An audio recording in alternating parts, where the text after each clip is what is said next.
Hello বন্ধুরা, আবারও হাজির হলাম আপনাদের সামনে নতুন একটি ভিডিও নিয়ে। তো আজকে আমরা যে ভিডিওটি করব সেটি হচ্ছে চিনি। চিনি আপনি, আমি, আমরা সবাই, পৃথিবীর সকল মানুষই চিনির ব্যবহার প্রচুর পরিমাণে করে থাকি। কিন্তু আমরা কি কেউ জানি যে চিনি কোনো কেমিক্যালের চাইতে কম নয়? কারণ চিনি দিয়ে যেমন খাবার জিনিস তৈরি করা যায়, ঠিক তেমনি চিনি দিয়ে বিস্ফোরক এবং আপনি চাইলে রকেট বানাতে পারেন, বা যেটি চিনির সাহায্যে অনেক উঁচুতে উঠবে। আজকে আমরা যে এক্সপেরিমেন্টটি করতে যাচ্ছি চিনির সাথে, সেটি হচ্ছে চিনি এবং পৃথিবীর সবচাইতে শক্তিশালী অ্যাসিড, যেটি H2SO4 অর্থাৎ সালফিউরিক অ্যাসিড। তো চলুন বন্ধুরা, শুরু করা যাক আজকের আমাদের চিনি এবং সালফিউরিক অ্যাসিডের এই রিঅ্যাকশনটি।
বন্ধুরা, আপনার সামনে যেটি দেখতেছেন এটা হচ্ছে সেই সুগার বা চিনি এবং অ্যাসিডের এক্সপেরিমেন্টের ফলাফল। এখানে তৈরি হয়েছে কার্বন স্নেক।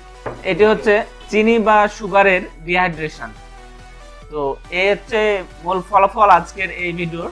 তো বন্ধুরা, আমাদের ভিডিও ভালো লেগে থাকলে অবশ্যই লাইক, কমেন্ট অ্যান্ড শেয়ার করতে ভুলবেন না। সেই সাথে সাবস্ক্রাইব করবেন এবং পাশে থাকা বেল আইকনটি বাজিয়ে দেবেন। ধন্যবাদ।